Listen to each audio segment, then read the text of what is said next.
Il est 9h30 sur Europe 1. On passe au journal des médias avec Guillaume Janton. Bonjour, à la une ce matin, Alessandra Sublet pourrait quitter TF1 pour rejoindre le service public. Faustine Bollard réagit en exclusivité aux rumeurs sur son éventuel départ d'M6. Et Pierre Ménès explique pourquoi il refuse d'aller dans On n'est pas couché. Et ça commence à bouger dans les médias. Alessandra Sublet pourrait donc quitter TF1 pour rejoindre le service public à la rentrée. C'est ce qu'a annoncé Thierry Moreau hier soir dans Touche pas à mon poste. 2 ans seulement après son arrivée sur TF1, Alessandra Sublet serait sur le point de quitter la première chaîne d'Europe pour retourner sur France Télévisions, où elle avait animé plusieurs émissions, dont C'est à vous et Un soir à la Tour Eiffel. Depuis quelques temps, Alessandra Sublet est moins exposée sur la une. Son talk show de deuxième partie de soirée Action ou Vérité se fait de plus en plus rare sur la grille. Et pour le moment, aucune émission spéciale n'est prévue avec elle. Nous avons joint Alessandra Sublet ce matin qui n'a pas souhaité commenter cette information. Alessandra, vous la retrouverez à 15h30 sur Europe 1 pour la Cour des Grands. Faustine Bollard réagit en exclusivité aux rumeurs sur son éventuel départ d'M6. Cyril Hanouna l'a affirmé hier soir sur C8. Faustine Bollard devrait quitter M6 dans les prochaines semaines pour signer sur France 2 où elle animerait une émission l'après-midi. Une information surprenante quand on sait que l'animatrice est l'un des visages phares du groupe M6. Nous avons contacté Faustine Bollard qui réagit en exclusivité à cette rumeur. Je ne confirme rien, je discute avec des chaînes comme beaucoup d'animateurs à cette période. Faustine Bollard qui ne confirme pas mais qui ne dément pas non plus un éventuel départ d'M6. Affaire à suivre. Voilà, ça sent le mercato, ça commence. France 4 lancera le mois prochain son nouveau jeu présenté par Alex Good. L'ancien animateur de la France a un incroyable talent et roi des jeux de mots va bientôt faire son retour sur le petit écran avec une nouvelle émission sur France 4. La chaîne du service public lui a confié la présentation de Vous pouvez répéter la question, un comedy game dans lequel 2 familles composées d'enfants de 7 à 11 ans et de leurs parents doivent répondre à 6 questions que tout le monde se pose. Sur le plateau, 2 duos d'humoristes dont Arnaud de Samer et Ben, découverts dans On ne demande qu'à en rire, proposeront chacun une réponse sous forme de sketch, mais une seule est correcte. Alors que les 2 premiers numéros seront diffusés le 17 avril prochain en prime time, Alex Good nous en dit plus sur ce nouveau programme familial et positif et annonce le grand retour d'un animateur télé dans cette émission.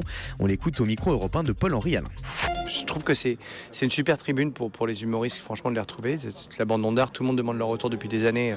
Voilà, donc là, tu vas les avoir dans le même type d'exercice, quoi. On va enfin voir des sketchs à la télé, ce qui est un peu disparu quand même. Et donc, j'ai bon espoir que ça marche bien. En plus, il y a une mécanique, il y a un jeu, c'est drôle avec les familles. Et puis, il y a Jérôme, quand même, la légende de la télé qui est là. Jérôme Bonaldi qui est là. Tu penses que ça va être vraiment top délire, méga groove.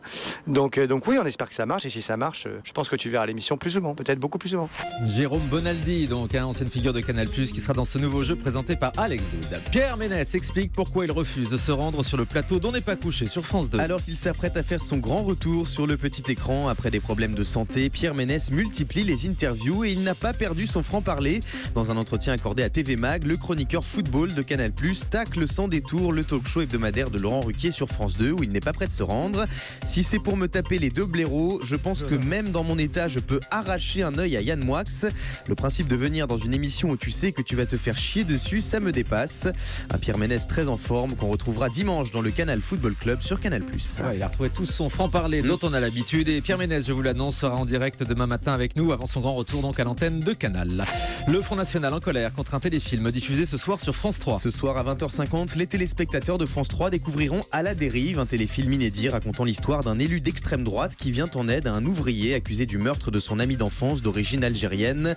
Un scénario qui fait grincer des dents au sein du collectif Culture, Liberté et Création fondé pour nourrir le programme culturel du Front National, pourtant jamais nommé explicitement dans le film. Dans un communiqué publié hier, son président Sébastien Chenu dénonce une œuvre qui contient tous les ingrédients habituels de la caricature politique la plus grossière, avant d'affirmer que France Télévisions est bel et bien entrée en campagne contre Marine Le Pen. Ce matin, France 3 a réagi à cette polémique dans les colonnes du Parisien. Cette programmation rentre dans le cadre des fictions de société qui permettent de comprendre des situations sans polémique, explique la chaîne.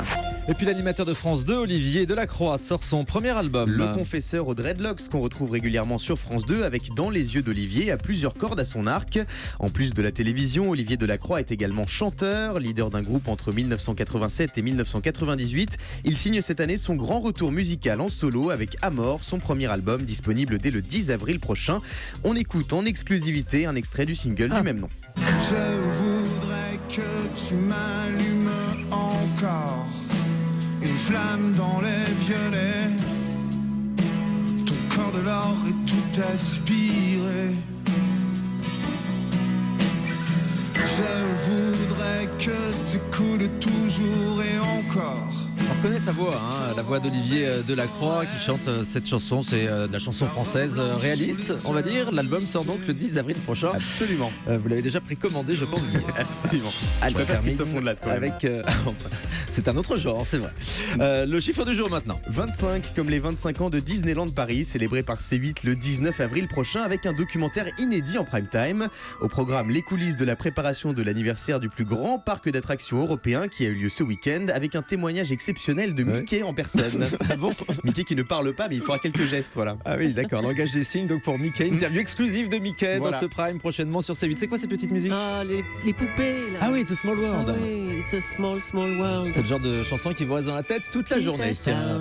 Merci beaucoup Guillaume, vous revenez demain pour À un demain. prochain journal des médias.